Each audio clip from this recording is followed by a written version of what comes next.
Hello. അപ്പോൾ ഇന്നത്തെ നമ്മുടെ ഹോസ്പിറ്റൽ വിസിറ്റ് എന്ന് പറയുന്നത് പതിവിനേക്കാട്ടിലും കുറച്ച് നേരത്തെയാണ് കേട്ടോ. കാരണം ഇന്ന് ഞങ്ങൾക്ക് 2 സ്ഥലത്ത് പോകാനുണ്ട്. ഒന്ന് സ്കാനിങ് സെൻറ്ററിൽ, പിന്നീട് ഹോസ്പിറ്റലിൽ. ഏട്ടൻ രാവിലെ ഇതാ കോഫിയൊക്കെ ആയിട്ട് വന്നിട്ടുണ്ട്. ഞാൻ പ്രഗ്നൻ്റ് ആയതിനു ശേഷം മുമ്പുള്ളതിനെക്കാട്ടിലും ഭയങ്കര കെയറിങ് ആണ് ഏട്ടൻ. അതെല്ലാവർക്കും പിന്നെ അങ്ങനെ ആയിരിക്കുമല്ലോ അല്ലേ.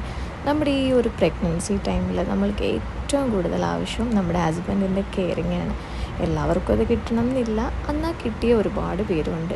പക്ഷെ ഞാനതിൽ ഭയങ്കര ഹാപ്പിയാണ് കേട്ടോ. ഒരുപാട് എൻജോയ് ചെയ്യുന്ന ഒരു മൊമെൻ്റാണ് ഈ ഒരു 9 months. അങ്ങനെ ഇതാ ഞാൻ ഹോസ്പിറ്റലിൽ പോകാനായിട്ട് റെഡി ആയിട്ടുണ്ട്. ഏട്ടനും റെഡിയായി. അപ്പോൾ ഇനി എന്താ വേണ്ടത്? ഇതിന് മുമ്പുള്ള നമ്മുടെ scanning reports, Aadhaar card, pan card എല്ലാം റെഡിയാക്കി വെക്കണം. അതാണ് മെയിൻ ഇമ്പോർട്ടൻ്റ് ആയിട്ടുള്ള കാര്യം. ഞാൻ എൻ്റെ ഫസ്റ്റ് സ്കാൻ മുതൽ എല്ലാം ഭാരത് സ്കാനിലാണ് എടുത്തുകൊണ്ടിരിക്കുന്നത്, നമ്മുടെ അവിനാശിലി. അവിടെയാണെങ്കിൽ ഭയങ്കര കംഫർട്ടബിൾ ഫീലാണ്, ഒരു ഹോംലി ഫീലിംഗ് എന്നൊക്കെ പറയില്ലേ, അതേപോലെ.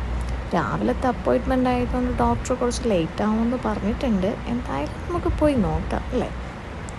ഞാൻ എന്താ റെഡിയായി, റെക്കോർഡ്സും കാര്യങ്ങളൊക്കെ എടുത്ത് വെച്ചിട്ടുണ്ട്. എനിക്ക് എന്താ പറയുക, എൻ്റെ ഈ ഒരു ജേർണിയിൽ എനിക്ക് ഏറ്റവും കൂടുതൽ സന്തോഷം തരുന്ന ഒരു കാര്യം എന്ന് വെച്ചിട്ടുണ്ടെങ്കിൽ, എൻ്റെ ഒരു ഹോസ്പിറ്റൽ വിസിറ്റ് കൂടെ ഏട്ടൻ മിസ് ചെയ്യാറില്ല. എല്ലാത്തിനും എൻ്റെ കൂടെ വരാറുണ്ട്. അതാണ് ഹാപ്പി ഫീൽ. പിന്നെ സ്കാനിങ്ങിന് പോകുമ്പോൾ ഇമ്പോർട്ടൻ്റ് ആയിട്ട് വേണ്ട മറ്റൊരു കാര്യം വെള്ളം. ഞാനിപ്പോൾ ചൂടുവെള്ളം മാത്രം കുടിക്കാൻ പഠിച്ചു കേട്ടോ. അതും ജീരകം ഇട്ട് തിളപ്പിച്ചത്. അങ്ങനത്തെ നമ്മുടെ അവിനാശി ഭാരത് സ്കാനിൽ വന്നിട്ടുണ്ട്. പതിവ് പോലെ തന്നെ ഡോക്ടർ ലേറ്റാണ് കേട്ടോ.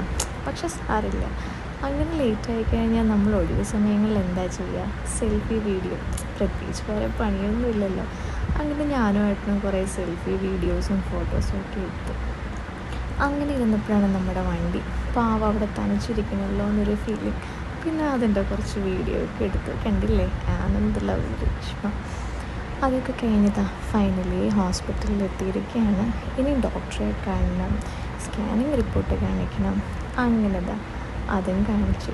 കുഞ്ഞാവ സൂപ്പറായിട്ടിരിക്കുന്നു കേട്ടോ. ഇപ്പോൾ ഡേ ബൈ ഡേ ഞങ്ങൾ ഭാവിയുടെ വെയിറ്റിങ്ങിന് വേണ്ടി കാത്തിരിക്കുകയാണ്. സോ നെക്സ്റ്റ് വീഡിയോയിൽ കാണാം. അതുവരേക്കും tata, bye bye, see U.